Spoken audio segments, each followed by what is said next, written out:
In the state hardest hit by COVID-19 came one of the strongest warnings this week. We are going to have to change our lives in ways that are uncomfortable if we're going to succeed as a community. Anger erupted following the arrest and death of George Floyd on Monday. He pleaded for his life. There's also a growing feeling of anxiety from many voters as we get closer to Tuesday.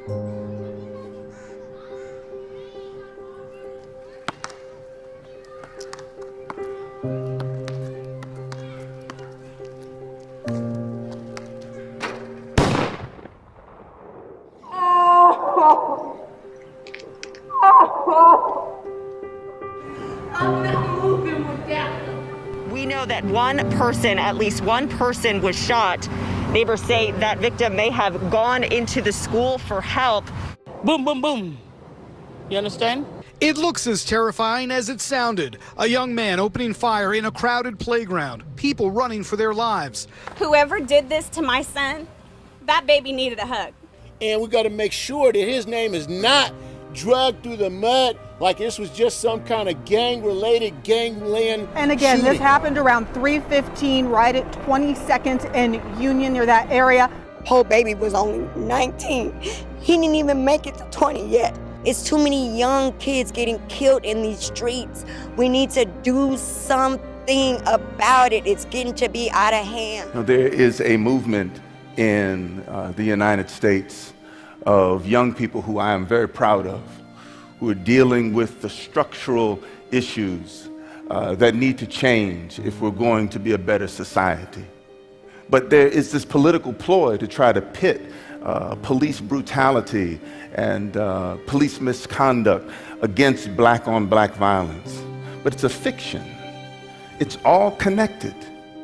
When you think about decades of failed housing policies and poor educational structures, when you think about persistent unemployment and underemployment in a community, when you think about poor health care, and then you throw drugs into the mix and duffel bags full of guns, little wonder that you would see this culture of violence emerge. But the solution is mining the assets that's there in the community, to have a strong community component in the collaboration around violence reduction. They're there. Bring them together with law enforcement and the private sector and the city with the one aim of reducing violence, but make sure that that community component is strong. Because that old adage that comes from Burundi is right. That you do for me, without me, you do to me. As a system, we have to look at, we're suspending far too many black boys. What do we need to do? What do we need to do differently? I'm tired of seeing a lot of people being murdered over stupid things. I don't want that to be my story. From the incident with George Floyd to the incidents at the Capitol, institutionalized racism has divided us for too long. All of these things that have transpired this past year, for those of us who are people of color, and I'm going to say black and brown people, we've been experiencing institutionalized racism and internalized oppression for a long time. And so these incidents really have brought light to the situation. I think people are paying attention to it. Maybe I think white people are paying attention to what's happening right now. We can't have people come from outside of our communities thinking that they have the answers for the problems in our community. When are we going to be able to take the onus on what happens in our community? We have the solutions. You know, we are the oppressed people. It's been said that it takes a village to raise a child. When I was growing up, I could be corrected by my mother, my father, my aunt, my uncle, and sometimes even Big Mama. Now more than ever, particularly with black and brown communities, we need to pull together. We need to be our own safety. We need safety that comes from the inside out. I mean, we grew up in here. We have heritage here, we have history here, and we just want to come back to these neighborhoods that we grew up in and restore that sense of peace, that community, that connection.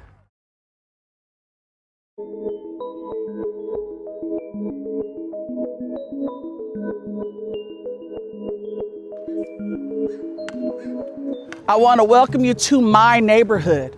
It's bigger than the work, you guys. I grew up in this neighborhood. Rainier Beach is known for it to be rich in human resource. We are known to have rich culture here. And not only did I graduate from here, I came back to work in this neighborhood.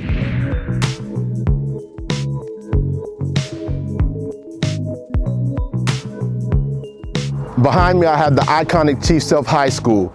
Working in West Seattle will be very important. I remember living in West Seattle as a kid, and my older brother, he made his way to High Point, and from High Point to Dale Ridge to 35th, if you know anything about West Seattle, you know that there's a lot of history in this community. We want to make it to where the resources are free flowing back into the community. We want people to have neighborhoods in which they can walk in and they can have fun in, and they can be at the park and throw picnics and barbecues and cookouts.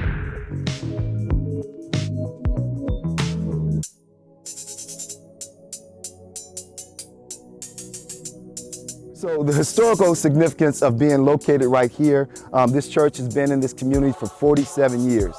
Prior to the gentrification, prior to the community being driven out to South King County and other areas further away, this whole area was African American. This is the Central District. It's changed a lot now. The demographics of this area look nothing like it looked when I grew up, when we used to run on these streets. Man, we're overwhelmed with joy about being able to come back here, do this work in this community, and do this work with members who are from this community, who know the history of this community, are invested in this community, have family members here.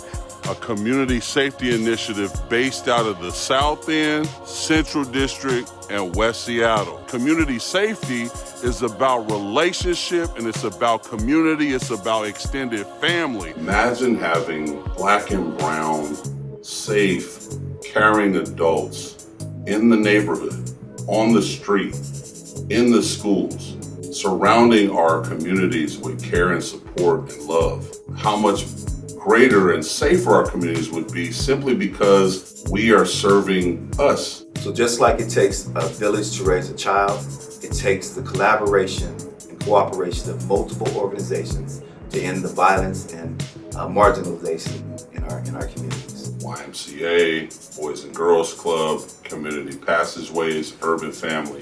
One of the things that I'm excited about related to this initiative is the opportunity to work together with trusted community leaders and organizations. My name is Martin Lawson. I'm with Community Passageways. I will be functioning as the Executive Director of the Seattle Community Safety Initiative's Central District Hub. Hello, my name is Paul Patu, and I'm the Executive Director of Urban Family. On behalf of the initiative, Urban Family will lead the training, technical assistance, and consulting. Hi, my name is Marty Jackson, and I'm the Southeast Network Executive Director for the Boys and Girls Clubs of King County. For the Seattle Community Safety Initiative, I will be the Executive Director for the South End Hub. Hello, my name is Marvin Marshall, and I'm the Violence Prevention Director with the YMCA of Greater Seattle. On behalf of the Seattle Safety Initiative, I will oversee the West Seattle Hub.